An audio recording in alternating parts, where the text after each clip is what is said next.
Hello friends, welcome back to our channel. இந்த video பார்த்துட்டு இருக்க எல்லாருக்கும் பெரிய வணக்கம்.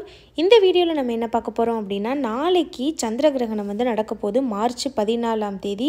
இந்த 2025 ஓட முதல் சந்திர கிரகணம் வந்து நடக்குது. இந்த சந்திர கிரகணம் சூரிய கிரகணம்லாம் பாத்தீங்கன்னா வருஷத்துல ஒரு 2-3 நாட்கள் வரும். இந்த மாதிரி நேரத்துல கர்ப்பிணி பெண்களுக்கு தான் பாத்தீங்கன்னா நிறைய டவுட் வரும். அதுவும் ஃபர்ஸ்ட் டைம் பிரெக்னன்ட்டா இருக்கிறவங்களுக்கு முதல் முறை பிரெக்னன்ட்டா இருக்கவங்களுக்கு நிறையவே பயம் இருக்கும். குழந்தை நல்லபடியா பிறக்கணும் அப்படினும்போது ஸோ யார் என்ன சொன்னாலும் அதை நினச்சி ஒரு பயம் வந்து அவங்களுக்கு இருக்க தான் செய்யும். பொதுவாக இந்த கிரகணத்தப்போ என்னென்ன டவுட் வரும் அப்படின்னு பார்த்தீங்கன்னா, இந்த டைமில் வந்து சாப்பிடலாமா, எங்கள் வீட்டில் இருக்கவங்க சாப்பிடக்கூடாதுன்னு சொல்கிறாங்க, எதுவுமே சாப்பிடக்கூடாது ஒத்துக்காதுன்னு சொல்கிறாங்க, ப்ராப்ளம் வரும்னு சொல்கிறாங்க, அந்த மாதிரி டவுட் வரும். தண்ணி குடிக்கலாமா அப்படின்றது வரும். அதுக்கப்புறம் வெளியே வந்து போக வேண்டியது இருக்குது, எனக்கு வந்து செக்கப்புக்கு டேட் இருக்குது, நான் போகணும்.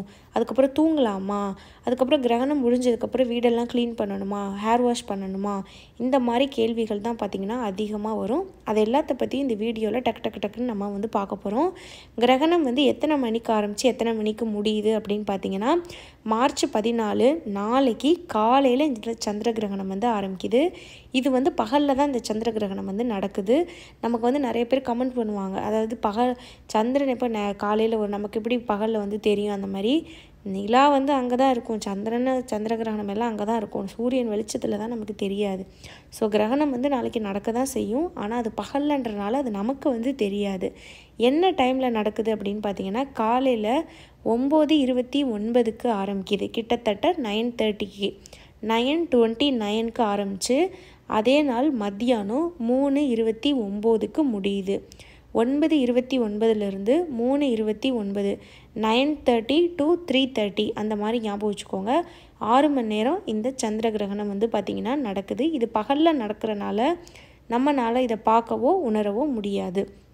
ஸோ இந்த கிரகணத்திட்டப்போ நம்ம பார்த்திங்கன்னா சாப்பிடலாமா, ப்ரெக்னெண்ட்டாக இருக்கிறவங்க இந்த டயத்தில் சாப்பிடக்கூடாதுன்னு சொல்கிறாங்க, எங்கள் வீட்டில் சாப்பிடலாமா அப்படின்னு கேட்டிங்கன்னா, பொதுவாக அந்த கிரகணத்தப்போ வந்து ஏன் சாப்பிடக்கூடாதுன்னு சொல்கிறாங்கன்னா, ஜீரண சக்தி வந்து பெண்களுக்கு, அந்த கர்ப்பிணி பெண்களுக்கு கம்மியாக இருக்கும். ஸோ அப்போ உணவு எடுக்கும்போது ஒத்துக்காது அப்படின்றனால பொதுவாக சாப்பிடக்கூடாது அப்படின்றது ஒன்று இருக்குது.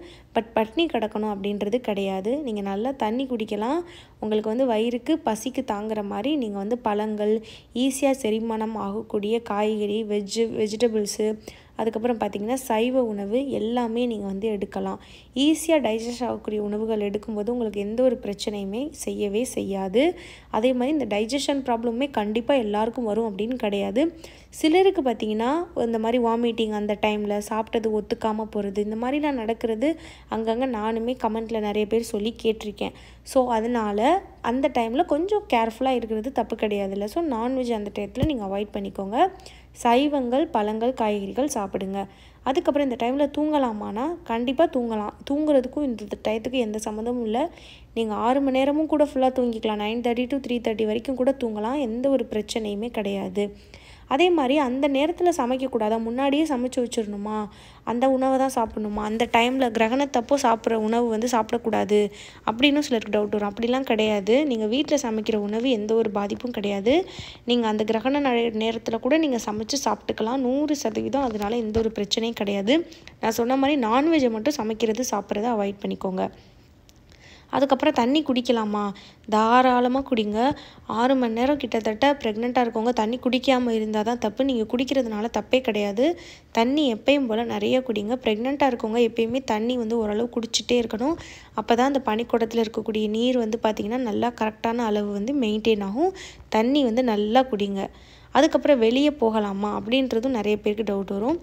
வெளியே போகலாமா அப்படின்னு கேட்டிங்கன்னா, நீங்கள் போகலாம், எந்த ஒரு பிரச்சனையும் கிடையாது. பட் ரொம்ப நேரம் வெளியே இருக்கிறத அவாய்ட் பண்ணுங்கள்.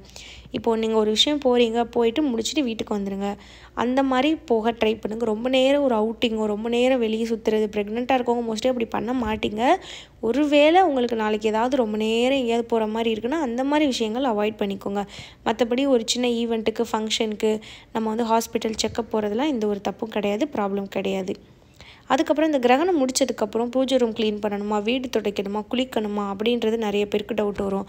இது ஏன் இப்படி ஒரு விஷயம் இருக்குது அப்படின்னு பார்த்தீங்கன்னா, இந்த கிரகணத்தப்போ நிறைய நெகட்டிவ் எனர்ஜி இருக்கும், வீட்டுக்குள்ளே நெகட்டிவ் எனர்ஜி இருக்கும். ஸோ நம்ம வீடு க்ளீன் பண்ணிவிட்டு குளிக்கணும் அப்படின்றது ஒரு நம்பிக்கை. இது வந்து அவங்கவுங்க நம்பிக்கை சார்ந்த விஷயம். இதை நீங்கள் நம்புறீங்க உங்களுக்கு அப்படின்னா நீங்கள் அந்த இது பண்ணலாம், வீடு துடைச்சிட்டு குளிக்கலாம். அப்படி இல்லைன்னா ஒன்றும் பிரச்சனை இல்லை. நீங்கள் நார்மலாக பாடி வாஷ் மட்டும், அதாவது உடம்புக்கு மேலுக்கு மட்டும் நீங்கள் குளிச்சுக்கலாம்.